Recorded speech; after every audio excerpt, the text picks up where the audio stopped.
Hello and welcome to Upper Pen. My name is Dakota, and today I am talking with Delemhach about her books, The Housewitch, which is a trilogy, and then there's The Princess of Potential and the Burning Witch trilogy. How are you today? I am great, thank you, and yourself? Pretty great. Can you tell folks what The Housewitch is kind of about? Yeah, so the House Witch is about kind of a bit more of a reserved, little bit sarcastic male cook who gets hired on to be the royal cook for a king in kind of, a fantasy setting. And he's kind of hiding the secret that he is actually a house witch. And in this universe, even if you're a guy, you are a witch. And so he kind of takes over this magical role, just wanting to, make a really cozy home and excel in his job. Well, of course, one thing leads to another and it blows up bigger and bigger. More people find out. He gets roped into more adventures and, there's cats. Things are going to happen. We'll get back to the cats. Mm, I figured you might. So Finley is the main witch. And I love his introduction to the story. He just kind of comes in and is like, this is an entire castle, but I don't want anybody helping me. This is not suspicious at all. Don't worry. Yeah, it's just like going in with a solid amount of confidence, being like, don't, yeah, it's fine. Don't ask questions. I got this. So that kind of brings up like you have a very playful tone to this book. And I really think that just sold it for me because it was like a good, cute idea. And then I heard Matthew Wolf, the narrator, and I was like, oh God. Um, I could see how that could be a helpful, way to ease in. yeah. So um, comedy is difficult for a lot of people. Um, did it kind of come naturally? So a little, so not with that one. It's kind of funny. It depends. Certain parts of the story, like through the series and everything, are a little bit more challenging on that. But the first book was really just me wanting something in my life at the time that was really fun and silly and lighthearted because I wrote it during COVID. Everything was so serious, you're hearing about all of these horrible things. And I was just like, you know what, let's write something ridiculous. Who cares? No one's gonna read it. And then all of a sudden people read it. It was like, oh dear. Now everyone knows my terrible brand of humor. It's wonderful. I love the sarcasm. And because Finley's a cook, he carries around a pan that one of his aides steals and starts bashing people with. One time in the books anyway. It's referred to quite often later. So some of the other characters are the knights that we first meet, who end up becoming aides to Finley in the kitchen. And they're awful to begin with. They're so bad. Yeah.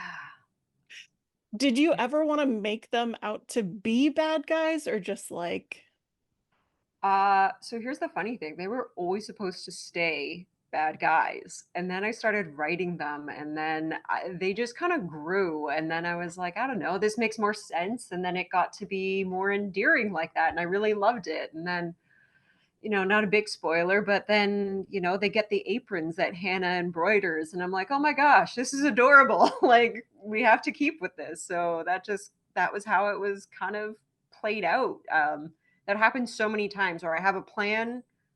This is how I think it's going to go. And then I'm like, oh, this character is doing something different with that.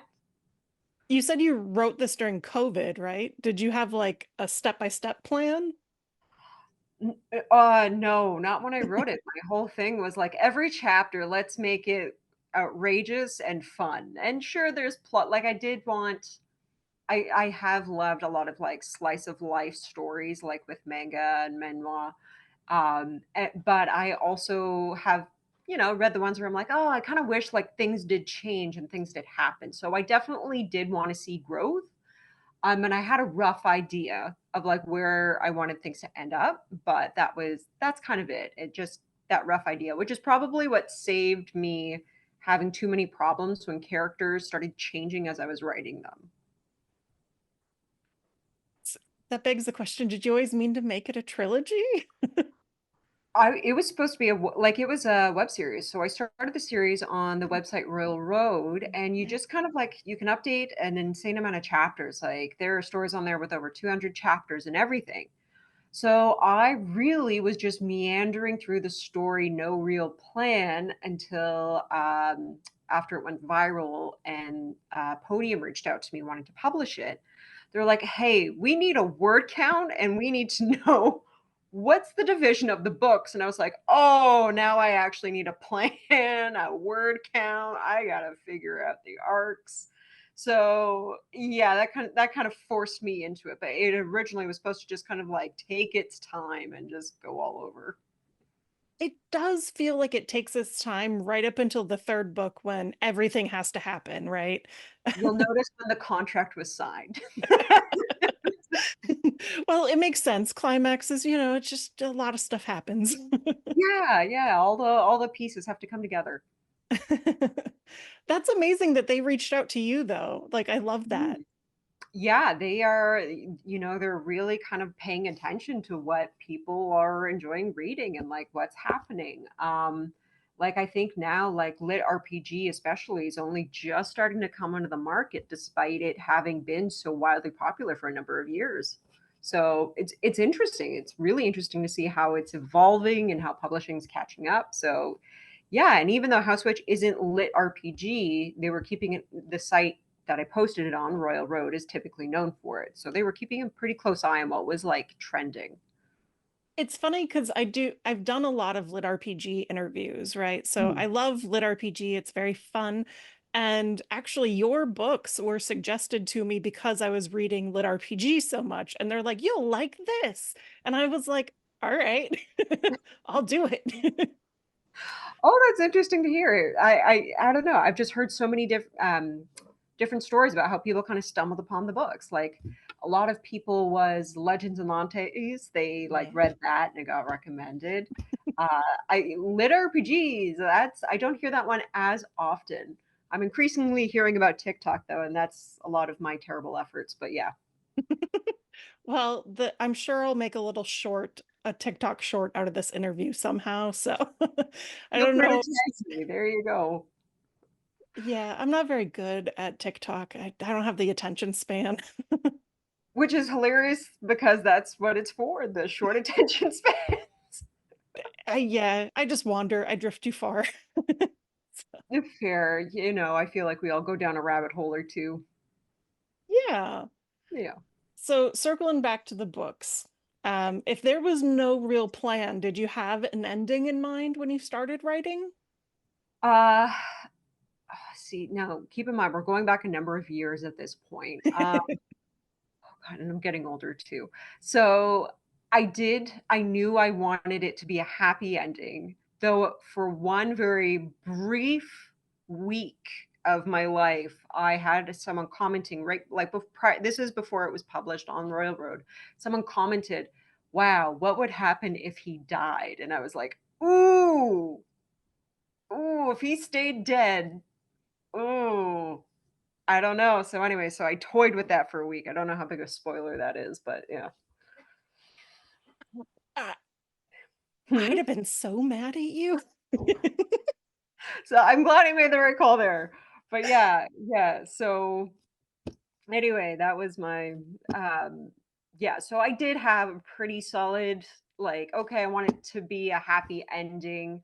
And I think one thing that I really wanted to write again, I feel like this is like a big spoiler tag, but with Anika's pregnancy, I really wanted to come at that from a very like I didn't even know I wanted to have kids mindset because I feel like in fantasy they immediately make them so happy about it and it's like but that's not real always, so I knew I wanted to explore that kind of mindset, but I wasn't sure if it would be with her or with another character. So, yeah, so I just knew there were ideas and possibilities I wanted to explore, and where they wound up in the story, the books, I wasn't completely certain. Anika's a fun person in these books because she is the sass and a lot of the driving force for things because she'll just get stuff moving. Yep. Mhm. So, did you struggle with her at all? Because she is so headstrong all the time, but she acts demure. Uh, yeah, that's a big popular word now, isn't it? Right. So when I had originally come up with the original idea was that Finn's character was a girl. And so I had the idea of like the traditional dark, the handsome male lead who's, so capable, so this, so that. And I'm like, let's flip this. Let's challenge myself and flip this trope. And so while writing Anika, I just kept being like, could like this male character pull it off? And I was like, yes, then we just keep going. And I don't know, she headstrong, could make things happen, but I don't know. I feel like if you as like a person in the real world were kind of like, well, what am I gonna do? I'm gonna do something. I'm not just gonna I feel Yeah. like, I don't know, having her grounded character honestly was just a relief to write 'cause, Finn goes through his wishy-washy, "Oh, will I, won't I?" And she's just, "Make up your mind either way." And I feel like a lot there's so many women that are like that, and yeah, so I don't feel like I struggled with her. I feel like she was a nice grounding force, I feel like, when I was writing it. Yeah, I think after the funny stuff kind of brought me in, it was like her interactions with Finn that kept me going. I was like, well, what is she gonna do now? She's trying to get something from him. Which is like the big point of most of the first book is what does Yes. Anika need? Yeah, what is this girl on about? And then it's like, "Oh, there's a lot there." One thing I do find funny is she's always drinking moonshine. When she's at these like tea parties, she's always like topping her cup off of moonshine. Yes. Oh goodness. I Oh, she's so relatable. well, and how many I don't know. We've all been to those events where it's just like, "I could use a little assistance here." Well, yeah, because she's trying to narrow herself into this very rigid persona. So I can't Mhm. imagine that's easy to force yourself into. So yeah. Yeah, I feel to her, it's kind of all she's really known how to do, so it's kind of like, "Oh, this is my reality, this is how I am." But there are things that make it tolerable, little pleasures in life. All right, I have to be around these people, but I could also be drinking while doing that. So one of the something that I find kind of funny is I kept trying to read The Burning Witch. So I Mm, first bought The Burning Witch and then it started out yes. and it's talking about Finn. And I was like, "Oh, I'll stop. I'm only a minute in. I need to stop. I can't know what happens." And so I listened to the entire Housewitch series and then I went back and tried to start The Burning Witch again, and that's how I found out you had a second one in the middle. So I was like, "Shoot, is there another book here?" What a way to find out. It's just like, "All right, I'm ready. I can do this." "What do you mean there's another one?" I was just like, how did I miss this? Yeah, so many people know me by trilogies that it's like, wait a minute, there's another one?" So, anyway, that Yeah. makes sense, but I'm sorry you had to go through that. No, I just started listening to it twice and it was a minute in each time and I was like, "Oh, and I'm stopping." There's more to this, yeah. Oh, Did so you you heard about Burning Witch before the House Witch? So I had the House Witch on my like to be read pile, right? And I saw the Burning Witch and I was like, "Oh, fire mage or fire magic. That's fun. I'll Yes. start there." Uh which didn't work. Oh, wait a minute.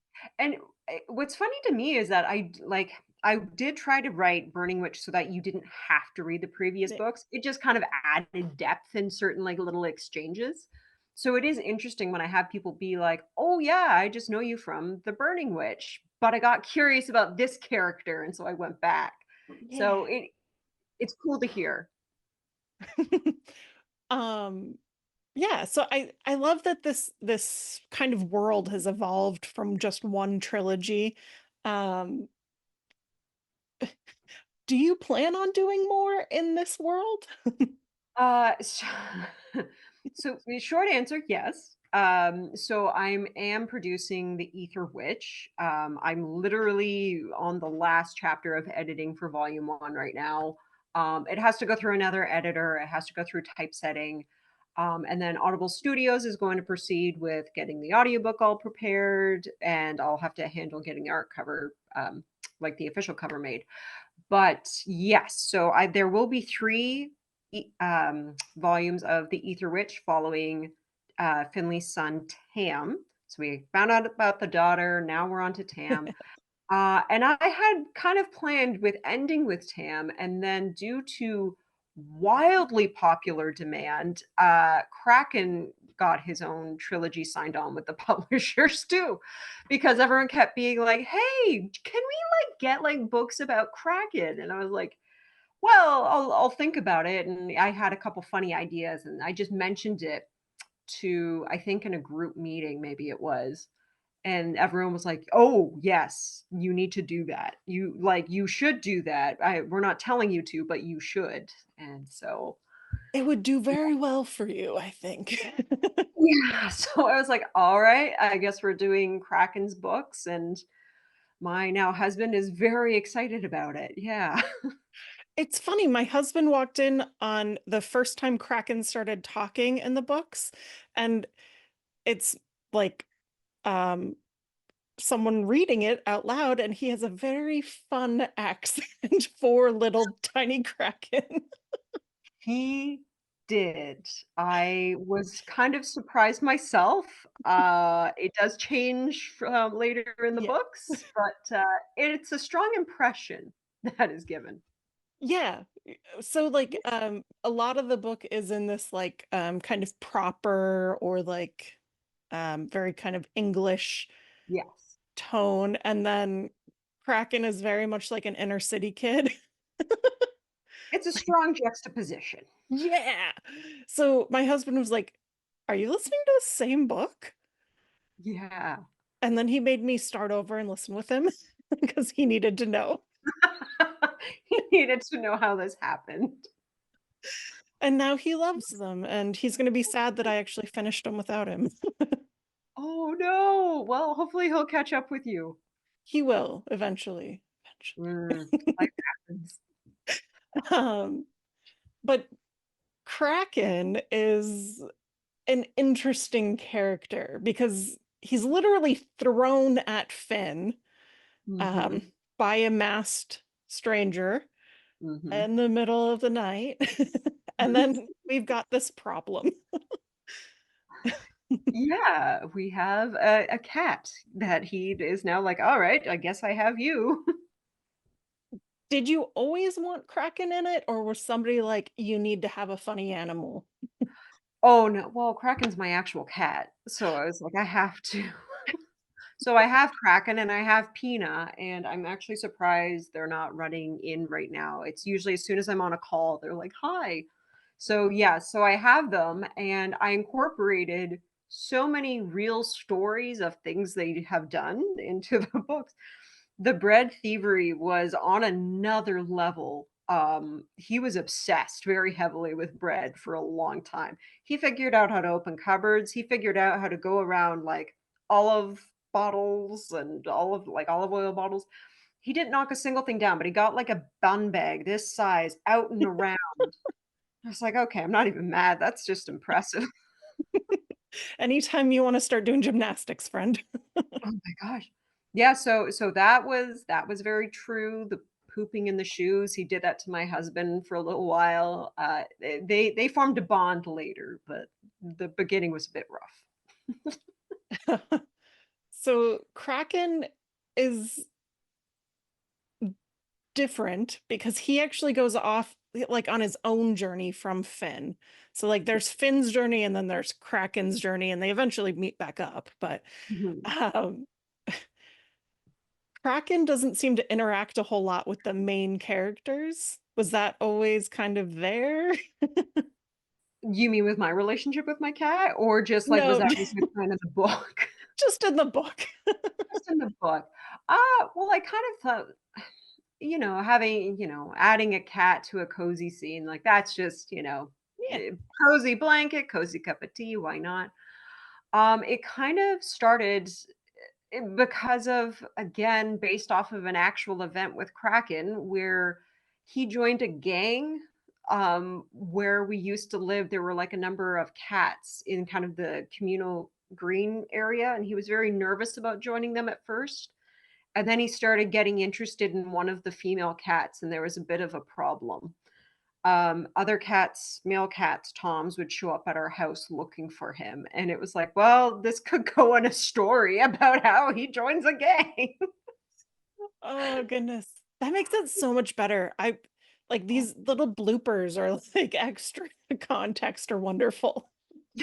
Oh my gosh. Well, the one day, like a cat like tried to force himself into our house to come for him. And I was like, oh my God, whose girlfriend have you been after? Do you know when you want your Kraken story to start? Is it going to be during the original trilogy or? So that is my tentative thought, is that each so it'll be 3 books for Kraken. So the title of his books are Kraken Tales. My thought is each book follows each trilogy. Oh, that makes Um, sense. yeah, I toyed with having it taking place in between the books. Yeah. I do have a villain mapped out for him and kind of a rough idea, but again, I'm not 100% set on where I want all this happening. That makes sense. I mean, it's difficult when you don't have an idea of the book yet and you're trying to describe it. Well, I'm still kind of like 2 book well, a book and a half away from starting it, right? Yeah, I'm still Yeah. working on Etherwitch, so it's like, yeah, we're slowly getting there. We're getting there. I have to finish mapping out Etherwitch. I'll jump backwards a little bit. Yeah. So you mentioned that you started on Royal Road. Yes. Um, did it work well for you with the feedback? Yeah. No, they were honestly like it was incredible feedback. Like the comments were very helpful. Like some I found I've gone through a few editors that like came because of Royal Road. Like they're like, hey, if you need an editor, like let me know. And they were amazing. Like the comments, they would ask great questions like about the plot. They would bring certain things to my attention. They would catch things that I had forgotten. Like it was fantastic, and it was such a great. It was a great time. It was overwhelming when the story went viral because I all of a sudden I had like 30 messages that all said the same thing. Ah, And so you're getting it's like, okay, I have to fix this, but it's overwhelming when I think it hit 1.7 million views. So it's just like, ah. oh my god. Yeah. Yeah. Now I had to take it down when it got released officially, like Mhm. in as books. But yeah, during that time, it was just, yeah, getting like I said, you kind of thought no one would read it, and then all of a sudden it's the void screaming back at you a little bit. So so it was like, "Oh, okay." But regardless of the void screaming back at me, like, you had to work through that a little bit emotionally, but, it was all very helpful. They were all wonderful. I always recommend to a lot of writers in this genre, like, especially lit RPG, Royal Road, it's awesome. Did you ever think about trying to take it to a publisher or like indie or anything? I wasn't sure how to go about any of that. I had no idea. That was always the dream. And so again, what was really helpful was the commenters, the Road community were the ones being like, hey, have you thought about starting a Discord? Have you thought about a Patreon? And I was like, I have no idea how to do this. So I started looking into it, and then it just kind of kept going, and other people letting me know. And there's people in my Discord community now who, whenever I'm like, I don't know how to do this technically, They're very quick to be like, "All right, okay," and give me a hand. So, just amazing people. This entire thing has been incredible. And even meeting yourself, like this is just like, oh my gosh, I got to meet Dakota. Well, thank you. It's an honor. Likewise, likewise. I see you have like some solid like books on your shelf behind you, so it's like a quality person there.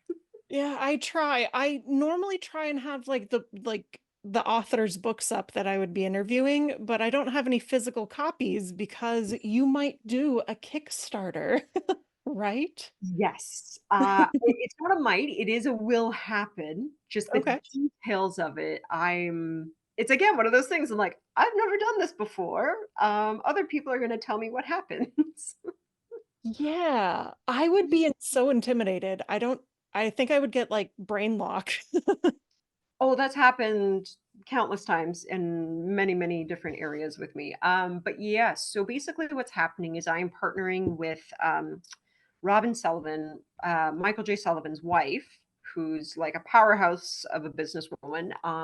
And she has run so many successful Kickstarters. And she said to me, she's like, have you ever thought about doing a Kickstarter? And my reaction was, what's a Kickstarter? So, so it's been a bit of a crash course, but so she is helping me and walking me through all of that. I know she's talking about getting stuff set up. I think she was thinking starting sometime this month or next. But we already have the faux leather cover design. We already know it will be volume one and an omnibus of the three books in one. Okay. Yeah. Wow, you guys have a solid plan. So because I can't give dates, I'm like, Yeah, or like how it's going to work. I feel like I don't know enough to speak more on it, but that is what I do know so far. I have an amazing person guiding me through it. We have the covers. I know we're really going to start getting it going in the next couple of months. that's really So exciting. yeah, that should hopefully be kicking off soon. Are they gonna have the original cover art? Uh, they're gonna have elements of it, Okay. but we kind of took certain designs, and changed it, but I think I don't know, it's kind of hard because so with the faux leather, we're Yeah. getting kind of like these foil inlays, and so you can only have a certain number of colors without going Yeah. too wild. So yeah, so we had a couple new designs, but I think it's kind of fun. It does still pull like certain symbols and certain images from the original cover. The original covers are beautiful. Artist Kate O'Hara is like amazing. So when I first saw it, I was like, oh, this cover fits so well in this like cozy genre, right? And Kraken on the cover is just adorable, of course. Oh, I gave so many notes on the cat. I'm pretty sure Kate was looking at them being like, "Okay, I get it." It's a black cat. It'll be fine. Yeah, yeah, exactly. That's funny. That's wonderful though that you got input on it and like you kind of did it how you wanted to do it, I would say. Yeah, so the original covers, what happened was Podium found an artist. They Mm. found Kate, and then they said, "Hey, do you have any like ideas?" And so I had a couple. Again, this is a few years ago, so I can't. I think I submitted the fireplace idea. Mhm. Anyway, but yes, so she sent me a few options, and then I was like, "Well, this one I think is fantastic." So yeah. You had a very interesting route to becoming a very popular author on Amazon, I see, starting with Royal Road and then being picked up by Podium, and then they kind of helped you from there. Um, a lot of what I hear from like lit RPG authors is they have a very difficult time finding like where do I get a cover artist or Mhm. these little things that you wouldn't typically think about or I wouldn't typically think about. So it sounds like you had some help, which is wonderful. Yeah, like I said, it was just all of this, people just saying, "Oh, well, have you thought about doing this?" And, "Hey, would you like to do this?" And so, yeah, thank goodness because lost in the abyss. And two, like I think with a lot of people, because I was like this, you're so busy with your job and your work and your life. And it's like, when do I have time to educate myself on this vast industry? that's changing like crazy, and it has changed so much. And like I said, like with lit RPG, you're describing the troubles they're having, Yeah. but it's starting to get published more. It's starting to get out there more.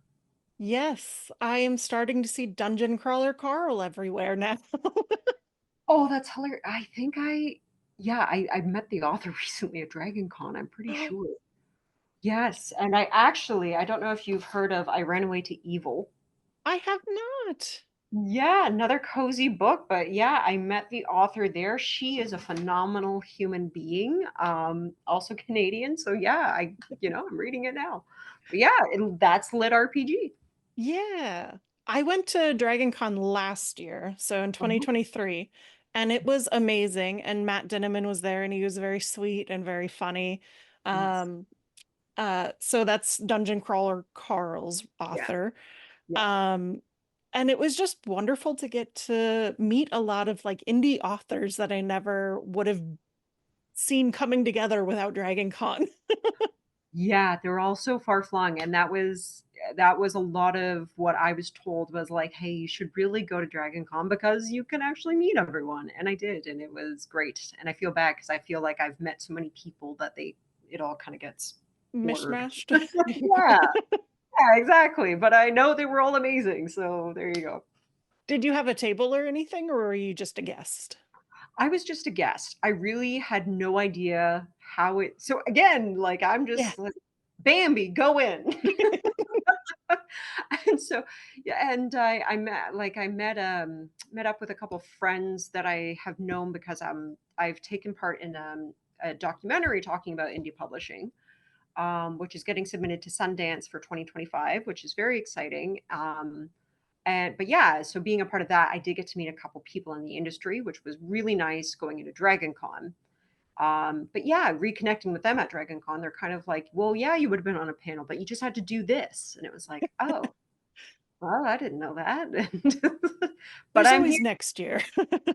Yeah, yeah. And at the same time, I think it was kind of nice just to like get a sense of it because it's huge, it's massive. And it was like, oh my gosh, 90,000 people. Whoa. Yeah.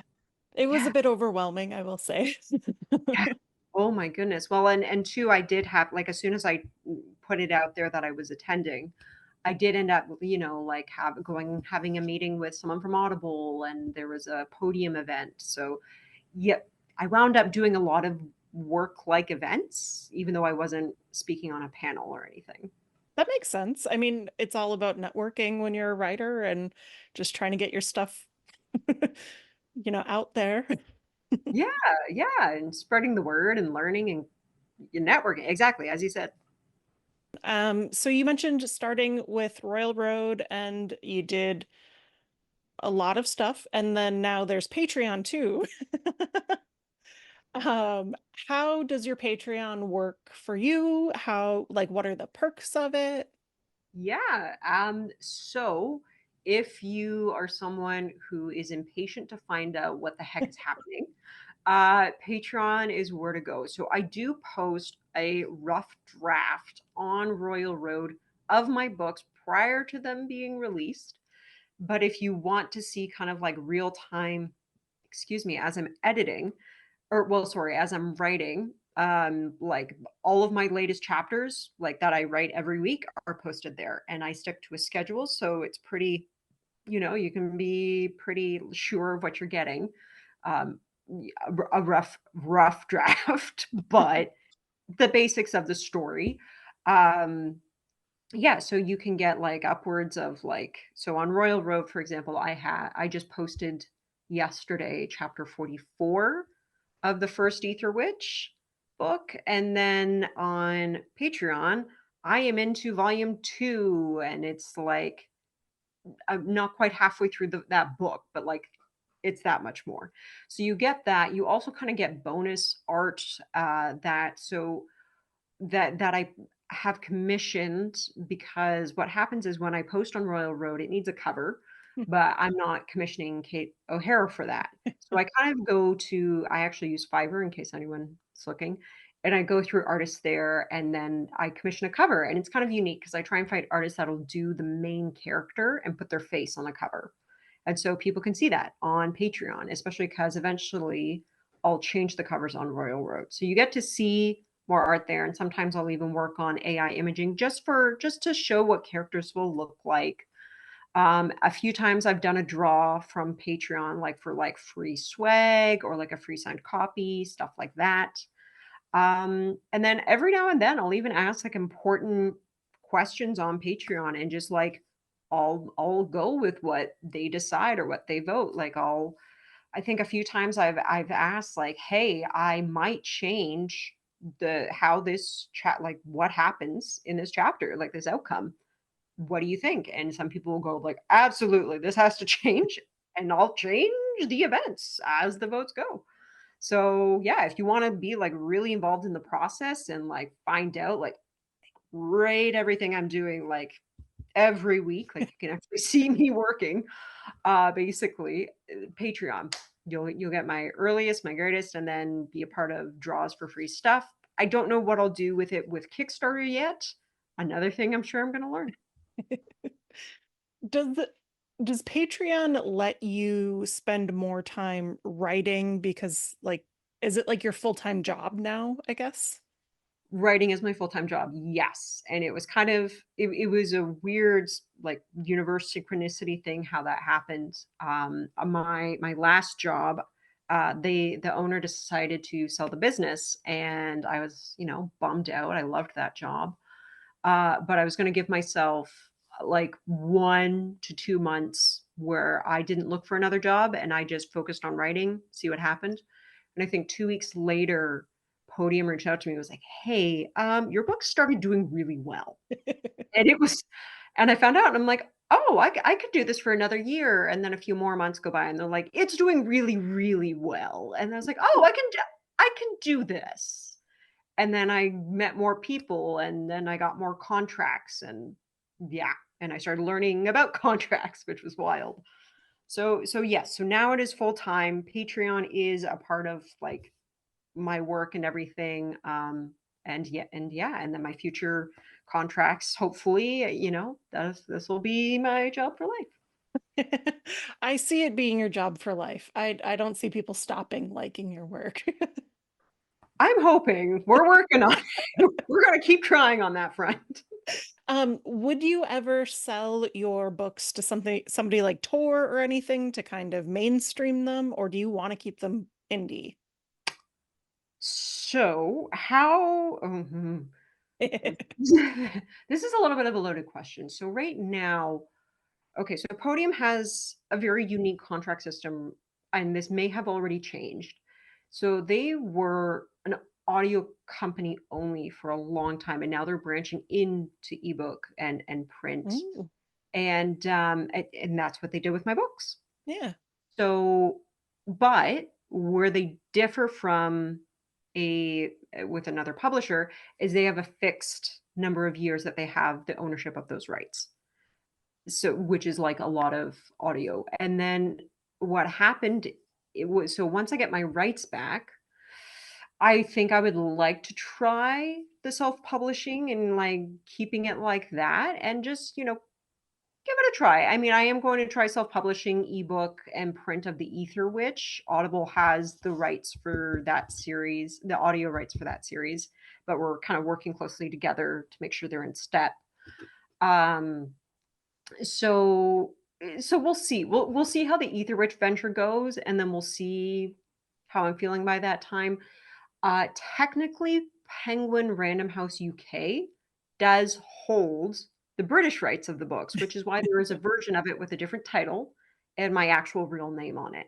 So they have those rights for the rest of my life.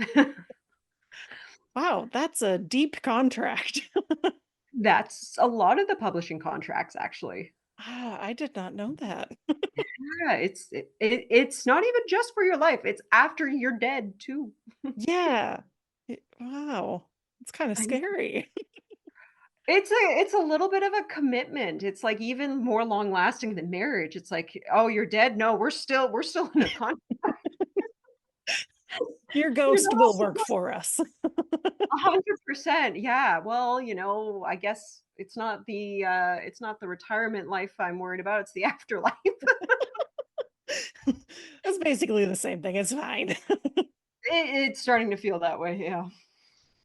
Well, I love that you've like given some insight on your publishing journey. That's like really helpful to a lot of people, I think. So, No one's journey is really the same yeah, anymore. Everyone yeah, has such a unique way they're going about it now. And yeah, it's just like becoming more and more the case. It's not like, oh, I signed and it went big, or I signed and I didn't. It's like, no, I went here and then I did this. And more it's often. impressive. Yeah, more often it seems like I'm finding self-published authors that are getting picked up, right, by like Tor, Travis Baldree, or like Matt Yeah. Dinneman. So it's interesting to see that they just came right to you. They were like, "We found you. You're ours." Well, you don't have to sign. It's not a threatening exchange. It's a partnership, and Yeah, it's a great partnership. Like, so yeah, why wouldn't you try and make the work go as far as it could go? yeah. Yeah. Is there going to be a different narrator because it's done by Audible instead of Podium? I had a meeting about this a few Ooh. days ago. Yeah. So, uh, mm, I don't know that I can speak on it. Oh, that's fair. Too much, but I will say the fans have really loved Matthew, and Yeah, so it's kind of like, well, why would we change that? But it will we do have to see what his schedule like too. yeah. Like so many narrators, their schedules are like insane now. So we're gonna keep talking and see what happens. Well, that's wonderful though that maybe somebody else will get a, you know, try at your books. We'll see what happens, like, I think he's done he's worked really hard on all 7 of the books, and so many people have loved his work, so, like, I don't wanna, stir the pot or mess with a good thing, so we'll see what ends up happening. That works. Yeah, I think a lot of it will just boil down to scheduling. Okay. Mhm. Um, so are you planning any books? Probably not. I mean, you have a lot of plans so far, but maybe are you You ask planning me, any I dare you. are you planning outside of the Housewitch universe at all? 100%. Yep, yep, I already have another series. Uh, okay, so it was kind of interesting. I hope you don't mind. I'm gonna do it. I'll try and keep the tangent small. Oh, you're good. I I wanted to, and I shouldn't use past tense with this. I want to try the traditional publishing route because I think it's a really cool journey, and I'd like to see how it goes. Um, so with that, I would want like a brand new series. I tried writing something pretty like almost in a state of panic of like, oh my God, am I going to be able to keep this going? And at its core, it was a good idea, but my heart wasn't into it. I was struggling with it. I was so stressed. I wrote about 24 chapters of it. It was called The Peculiar Monk of Oxby. It was on, I think it's still on Royal Road stubbed. And then I showed it to a few traditional publishers, and they came back with bang on notes of like, "You're not feeling this one." I was like, "I get you know." And they of course gave me such like a long Yeah. I think it was I don't actually I won't say because I can't say it completely for sure, but one of them was very helpful in giving me like a long list of why and where it was going, like what was happening. And I was like, "Oh gosh, you're so darn right. You saw right through me." So anyway, that happened. And at the same time, I was also trying with another kind of idea, but then I fell into a pitfall that I had learned long before Housewitch, and I was making it too serious. And I'm like, I can't write serious. I have to write funny, or it just feels like a burden and it's not fun to write. So I took that, took a break, stepped away, focused on Ether Witch, House Witch, Burning Witch, all of that jazz. And then lo and behold, one day I'm sitting up and I was like, oh, I kind of had this random scene in my head. So I wrote it out. was like, "Oh, I could keep writing this." And then next thing I know, in a single night, I wrote 5 chapters. And then Oh. I had a really cool idea for a magic system, and I was like, "Oh, okay." And so it's been going really well, and I already have people interested in it. I'm just over halfway through. It'll be a very short, cozy, funny romance fantasy called The Delicacy of Magic Debt. And I have about 25 chapters as of today out on Patreon of that one.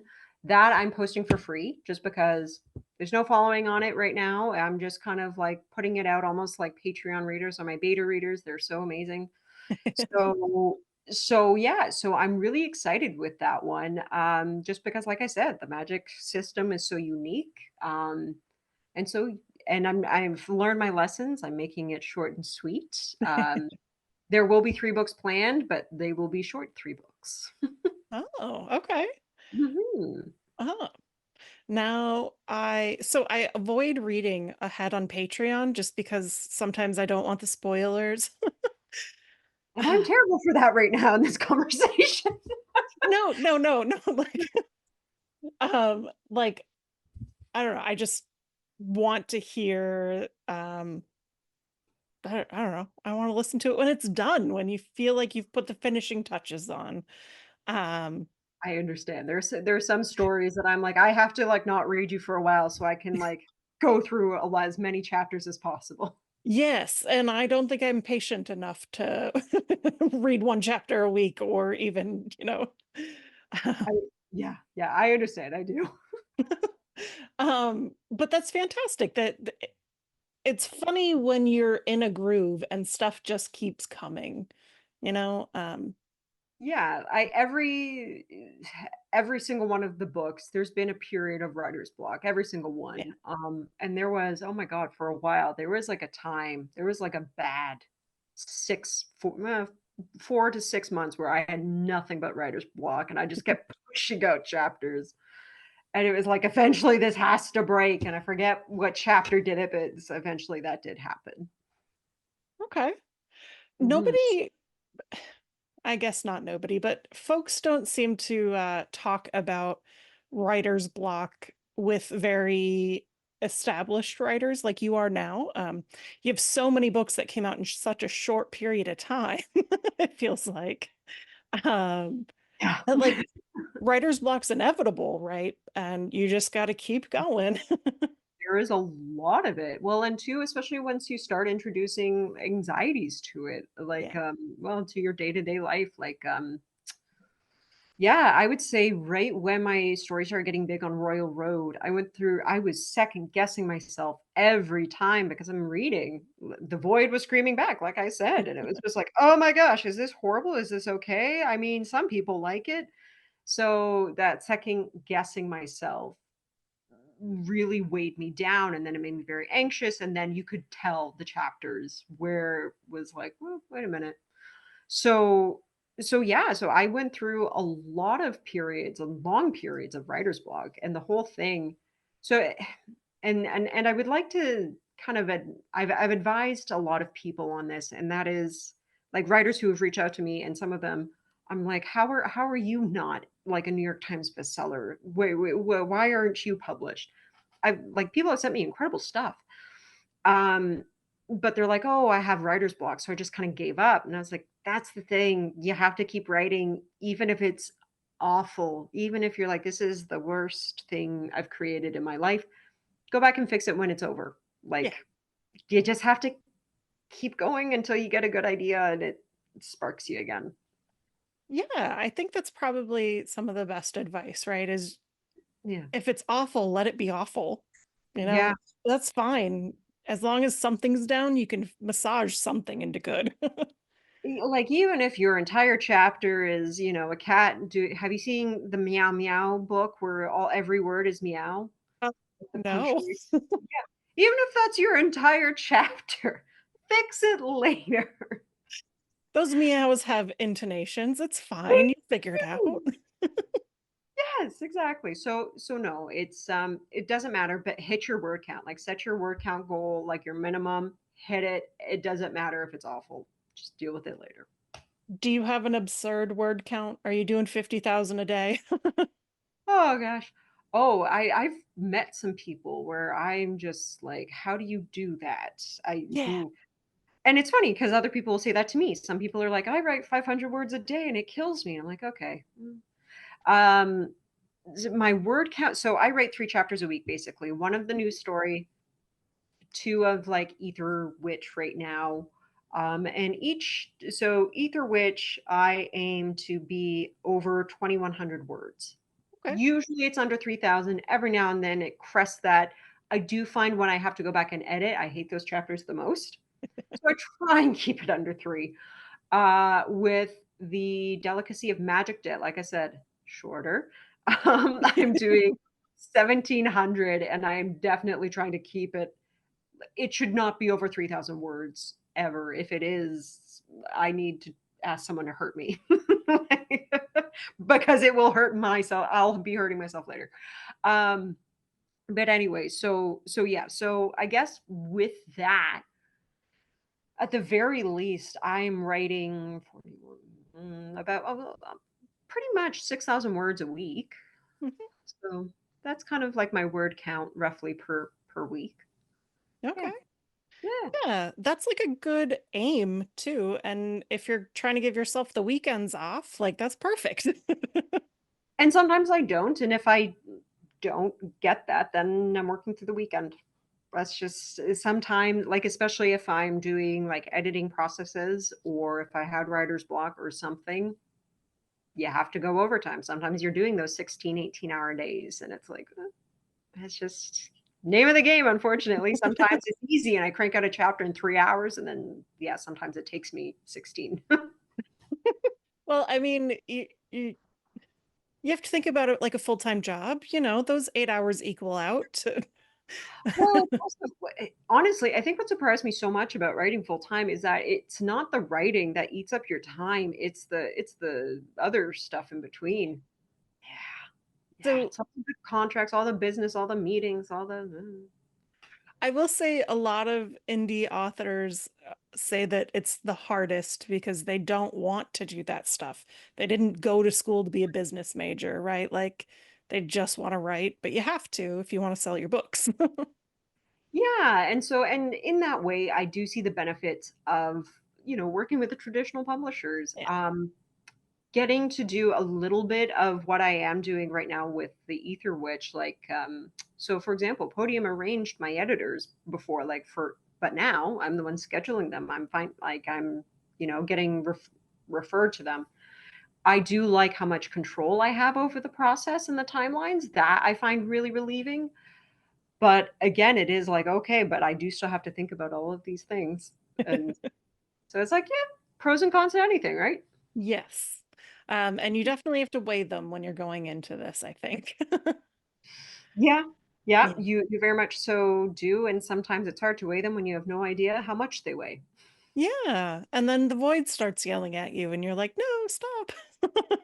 I did learn early-ish on that there is a point you have to stop reading reviews. Yes. You have to, and that's why I rely on Railroad and Patreon to, like, get notes, because Yeah. that's a very, like, concentrated where I'm finding it, and it's in a good supportive community.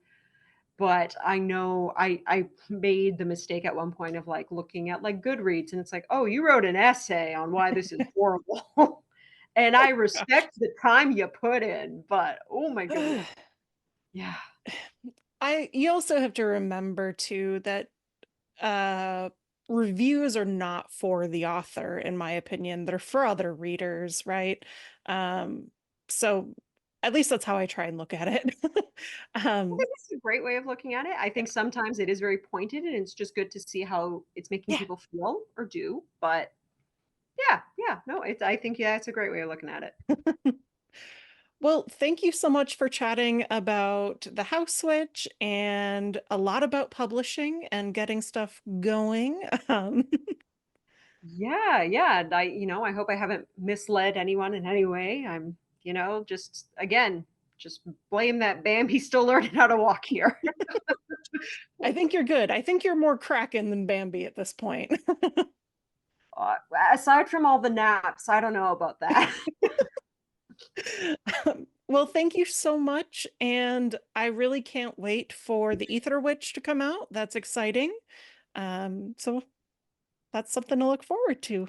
Yeah, and thank you so much for, asking me to come and, do the interview. You had great questions. No one really has given Anika that much attention in interviews, so it's like, nice. I want to talk about my girl. Anika's like the driving force for me. Finn is too wishy-washy. He's like a silly boy. Gosh. Yeah, well, don't you know all of those couples that are like that? You get the boy that's kind of on the fence, and the okay, no, this is how we're doing this. Fun Just partners, pick something, anything. 100%.